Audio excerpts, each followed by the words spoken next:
How you doing? I'm good, thank you. What's your name, sir? If I can help you. I'm Williams L. Yes, Your Honor, but the defendant is identified in the docket as Michael Williams. Is that correct, sir? Yes, that's the name they're calling me, but I'm Williams L. I understand.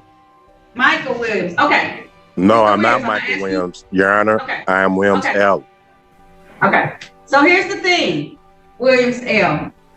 I have to call you what's on the documents that I have present for me in court today. We can either handle it that way, or you don't have to handle it, and then it just will be like you didn't show up to court today. No, So Your Honor, I'm just letting you know who I. Your Honor, I'm just letting you know who I am. Okay. I am Williams L. I am not Michael Williams. They kept calling me Michael Williams. I told them who I was. I am a sovereign, Moorish American. I'm not United States citizen, Negro, Black, or colored, Your Honor. Okay, so let me tell you, Mr. Williams, this is the last time I'm gonna say it. This is all I have for you. If you don't want to handle it under that name today, then I have to act as if you aren't present, and so that's fine. But I You have say to what? call Hold you on. that document, okay? Can you repeat that? Can you repeat that, Your Honor? If we can't handle those matters and those tickets that's on that case under that name, then that's fine. But it's going to be as if you didn't appear for court today because I have. Ma'am, I'm here today, ma'am. Right. So I'm just saying when Williams L is here today. I'm just letting you know who I am, ma'am. Yes, I do. Okay. I am Williams L. So that's fine. When I call it on the record, I'm going to have to call it on the record as the name on the ticket, just so you know, okay? Okay, and I'm going to let you know that I'm Williams L. Okay, I'm cool with that, and I'm letting you know who I am. I'm a Moorish American. Okay. Did you want to offer? Okay. Did you want to offer for it or no? Are you going to try and I need to kind of know where you're going. Are you going to want a trial? Are you going to try and want to offer? No, I do not. Buckle up, guys. Today we're going to watch a courtroom hearing that immediately turns into a strange legal standoff. What should have been a simple ticket case begins with the defendant declaring himself a sovereign and refusing to recognize the name listed on the court record. The judge calmly explains that the court must proceed using the name on the ticket, but the defendant keeps insisting he is someone else entirely. Within moments, a routine hearing becomes a tense battle over identity and authority. Doesn't help me. I'm just letting you know who I am. That's okay. Violating a constitutional right, ma'am. So do you want an offer or not? That's my question. Do I want a what? An offer to the tickets or not? Do I want to? I can't understand. You said, do I want to offer? Do you want an offer? Do you want to try and resolve this today as far as? Yes, I do want to resolve it. I asked for this case to be dismissed off lack of jurisdiction, Your Honor. Oh, no, that's not going to happen. So you can, I'm not going to I'm speaking for myself. I have no attorney, so I'm speaking for myself. I asked for this case to be dismissed. Violated my constitutional right. How do you have constitutional rights if you're not a citizen? I'm not a United States citizen. So how are you entitled to constitutional rights of citizens? You got to uphold to the sovereign, sir. You can't. I'm not United States citizen. I'm not Negro, Black, or color. You're not under I'm not under your jurisdiction. I understand, but my question to you is, if you want to rely on your constitutional rights, how do you have constitutional rights if you're denying your citizenship? Because I'm an American. I'm a national. I get I'm a Moorish American. I'm not United States citizen corporate. I'm a Moorish American. I'm an American national. Okay, but you're still present in this jurisdiction, right? I just asked for this case to be dismissed off lack of jurisdiction. That's it. I don't want no attorney. I can speak for my. From an outside observer's perspective, the tension quickly deepens as the defendant repeatedly argues that the court has no jurisdiction over him. He claims to be a Moorish American sovereign and insists he is not a United States citizen. The judge tries to challenge his reasoning, pointing out the contradiction when he demands constitutional rights while denying citizenship. Instead of moving the case forward, the exchange turns into a debate about sovereignty and legal authority. I'm not a minority. What am I doing here? He can represent himself. Don't worry about it. I can speak for myself. All right. I'm speaking for myself. Y'all violating my right. That's a sovereign. Calling the matters of the people versus Michael Williams. This is ticket number SP12123334. Count 1, use loudspeaker without permission or unreasonable noise. Count 2, drove while license suspended. Count 3, no insurance misdemeanor. Sir, please state your name for the record. I am Williams L. All right. Sir, I don't have a name, I have a title. This is the date and time set for an arraignment on a bench warrant. Do you want to participate in these proceedings? Yes, I'm here on special appearance. I'm just letting you know who I am. All right, so how would you like to move forward with this matter, sir? I asked for this case to be dismissed off lack of jurisdiction, Your Honor. All right, that motion has been denied. How would you like to move forward on these matters? I just told you what I would like it, so I don't know. I'm just here on So special it's been appearance. denied, so you can either participate today. I am participating. I'm here. No. I'm speaking for myself. I have no attorney, so I'm just letting you know. It's denied, so we can keep going on with proceedings. I am Williams L. I'm not a United States citizen. I'm not Negro, Black, or color. I'm not Christian. All right, Mr. Williams L. It appears to the court as I'm making a record that he does not. The courtroom then shifts into formal procedure as the judge begins listing the charges connected to the tickets, including unreasonable noise, driving with the suspended license, and no insurance.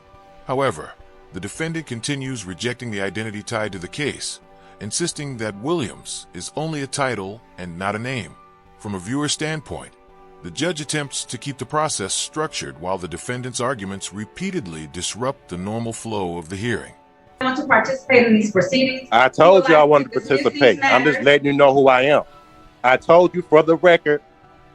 All right, he would like to not participate in these proceedings. He has told me that he is the person known as Williams L.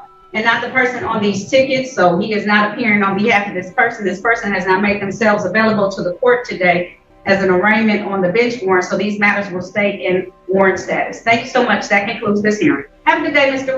L. Williams. Williams L. Williams L. I'm going to call the case as is. Okay. And then I'll refer to you as Williams L. if you would like, okay? Now calling the matters of the people versus Michael Williams, also known as Williams L. This is ticket number SP 12123334. Count 1, use loudspeaker without permission or unreasonable noise. Count 2, drove while license suspended. And count 3 is no insurance misdemeanor. Sir, can you state your name for the record, please? Williams L. Okay. And is there another name that you have? That's not my name. That's just my title. Okay. What's your title that you have, sir? Williams L. And then is that your name or your title? My title. Okay. You don't have a name at all? No, I'm not Christian. All right. Is my understanding that you don't want to have an attorney, sir? Is that correct? Yes, sir. Now, you know you have the right to have an attorney. These matters are misdemeanor matters, and you have the right to have an attorney on these matters, sir. And it's my understanding, no attorney, okay? So let me advise you of your rights. In these particular matters, the court can, since they are misdemeanors, do either, I think, 90 days on one of these and 90 up to... As the hearing continues, the judge carefully explains the defendant's legal rights. She outlines the possible penalties, including potential jail time and fines, and explains that he can choose a bench trial, a jury trial, or consider a plea offer. Despite being given clear options, the defendant refuses to engage with the legal process, repeating that he only recognizes common law and not statutory law. The gap between the court's rules and his beliefs grows wider.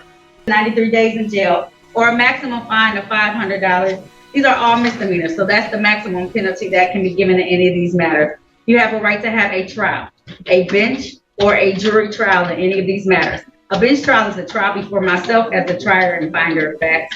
A jury trial is a trial with 6 members of the city of Detroit who will come in here and hear the same information and make a decision based on that.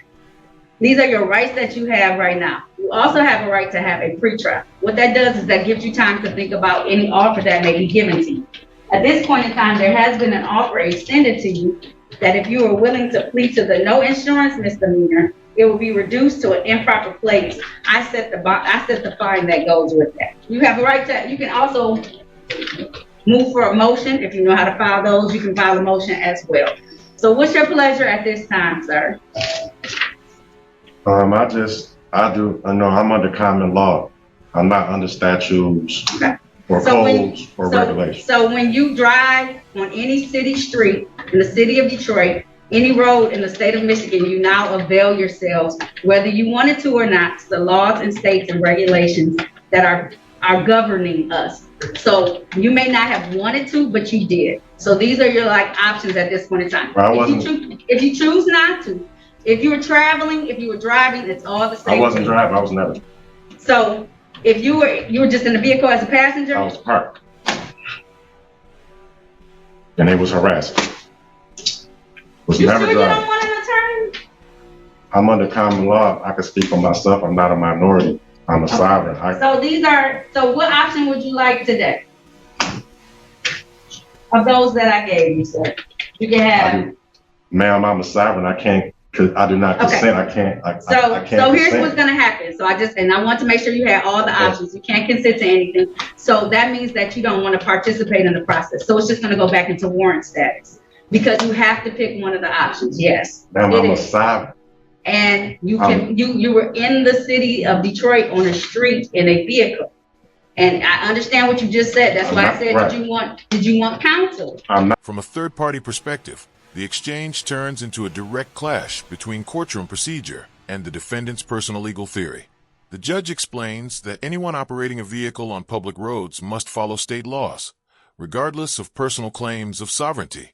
The defendant counters by insisting he was merely traveling and that statutes do not apply to him. The conversation circles repeatedly as the judge tries to bring the hearing back to an actual decision. I'm not a United States citizen. Nobody have improved jurisdiction. I'm under common law. Statutes don't apply to me. I'm under common law. Supreme Court case, Supreme Court case, Self versus Ray. Statutes don't apply to me. I'm on common law. And if there was a crime committed, can you please show me the injured party? Or I ask for this case to be dismissed off lack of jurisdiction. I deny the motion for the case to be dismissed, so you have these options, or else it's just going to remain. And I'm under duress because you forcing me saying you're going to put a warrant out for my arrest. It's already out there. But that's violating my 13th Amendment. You can't enslave me unless a crime is being committed. So you can't violate my let me finish talking. You can't claim you're sovereign and then claim rights under the Constitution. That's not how it works. No, that is not how it works. I'm not a United States citizen. I have a nationality.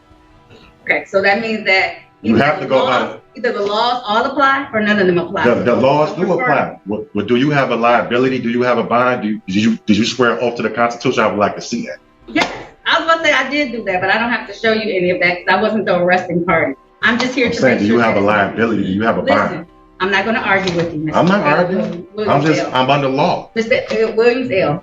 Those are your options. If you don't want any of those options, it's going to remain in warrant status. The confrontation finally reaches its peak when the judge explains that if the defendant refuses to select any legal option, the case will remain in warrant status.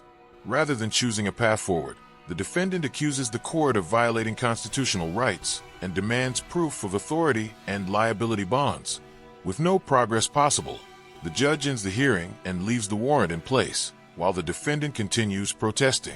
Like the video, subscribe to the channel, and we'll see you in the next video.